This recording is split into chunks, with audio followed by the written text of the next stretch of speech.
In this episode, we'll learn more about the team behind the game, the developer's history, and what inspired them to create the game. So let's see who is hiding behind the scenes and what path led to the birth of the game. The team's history began in 2007 with a simple horror mod called Mistake. It was a 20-minute short story about a man who found himself locked up in a mental institution with weird monsters and a doctor. Since it was still mainly about learning the basics, the game had its flaws both in terms of graphics and gameplay. However, with the help of the community, the team improved a lot during that time thanks to the continuous discussions and feedback. This game was followed a year later by a sequel, Mistake -1, which had a playtime of 40 minutes. Here, the team had set more serious goals with more modified content, new weapons, and monsters. It was a great upgrade from its previous installment, with proper storytelling, different enemy behavior, puzzles, and dynamic lights. This era was the time of experimentation and learning all about different game engines. A time when a lot of teams tried to create something different, something new from the existing games all around them. Everyone put all of their creativity into their projects, reshaping the games they loved or adding their own twist. When the team felt ready to take the next step, they embarked on a total conversion horror mod called 𝐁. For this project, the entire content of the game was created by the developers themselves, so the mod did not resemble the original game at all. It took 3 years for Depressic to finish this project, but the final product was a 1.5 hours long total conversion mod with its own story. The mod left behind everything from its base game and felt like a whole new experience for the players. After the positive feedback the team got from players and many Let's Players on YouTube like PewDiePie or Markiplier, they were up for an even bigger challenge, making their own indie survival horror game.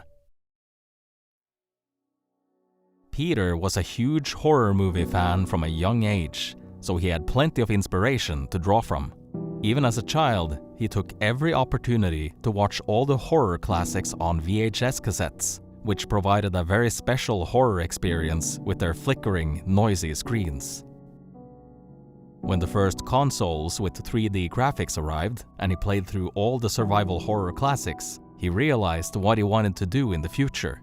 This is why his first horror mods were born, and of course, Remorse the List intends to continue this tradition.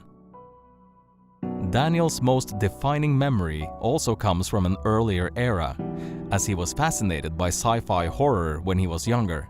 He loved anything that depicted the fear of the unknown in fascinating places, such as outer space or other desolate locations. Instead of modding, he began his career as a game developer by hacking game saves, since he was already modifying the saves of his favorite game to his liking. The knowledge he acquired here with hex values and pointers provided him with a straight path toward programming. The small 2-person team then discovered the possibilities offered by Unreal Engine 4 together and created the foundations of the game. Since the father is an important character in the game, an excellent voice actor was also needed. The father's voice was therefore given to Stig, whose name is highly respected in all modder communities. He did great work in horror mods such as Cry of Fear and 𝐁, but also made a lasting impression in many other fields.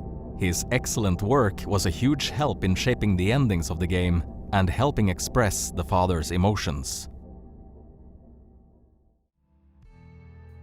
The only thing left to mention is the music, which plays a big role in the atmosphere of the game.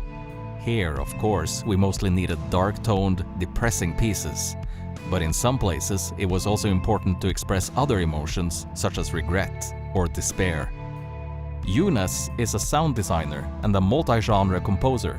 Inspired by various styles and atmospheres, he decided to combine them in order to create his own sound. A heavy, creepy, and stressful atmosphere is what characterizes his work. That's how his first and only album, Life, a combination of horror ambience and musicality, was born. It's interesting to see how much human emotion you can get out of a machine.